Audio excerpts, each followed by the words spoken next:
بسم اللہ الرحمن الرحیم۔ ذی الحج کے مہینے کو اللہ تبارک و تعالی نے بہت فضیلت عطا کی ہے۔ انتہائی برکت والا یہ مہینہ ہے۔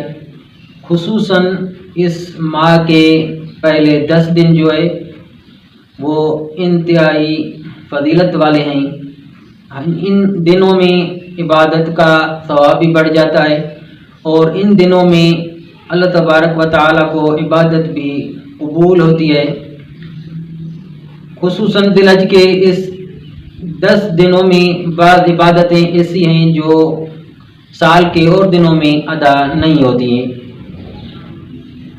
جیسے تکبیرات تشریق ہیں وہ بھی اسی مہینے کے دنوں میں ادا ہوتی ہے، اور قربانیاں ہیں وہ بھی اسی مہینے میں ادا ہوتی ہے۔ اسی کے علاوہ اسی مہینے کی 9 تاریخ یعنی 9 ذی الحجہ جو عرفہ کا دن کہلاتا ہے، جس میں حجاج کرام عرفات میں جا کر قیام کرتے ہیں، اور عظیم شان یہ رکن ہے وقوف عرفات۔ اور ہمارے لیے رسول اللہ صلی اللہ علیہ وسلم نے فرمایا کہ اس دن یعنی 9 ذی الحجہ کا روزہ رکھا کرو۔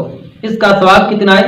فرمایا کہ مجھے اللہ تبارک و تعالیٰ کی رحمت سے امید ہے کہ جو ذی الحجہ کا 9 تاریخ کا روزہ رکھے گا یعنی عرفے کے دن کا، تو اللہ تبارک و تعالیٰ کی رحمت سے مجھے امید ہے کہ اس کے 1 سال پچھلے اور 1 سال آئندے کے گناہ اللہ تبارک و تعالیٰ معاف فرما دیں گے۔ تو اتنی بڑی فضیلت ہے، اس فضیلت کو حاصل کرنے کے لیے 9 ذی الحجہ کا روزہ ضرور رکھنا چاہیے۔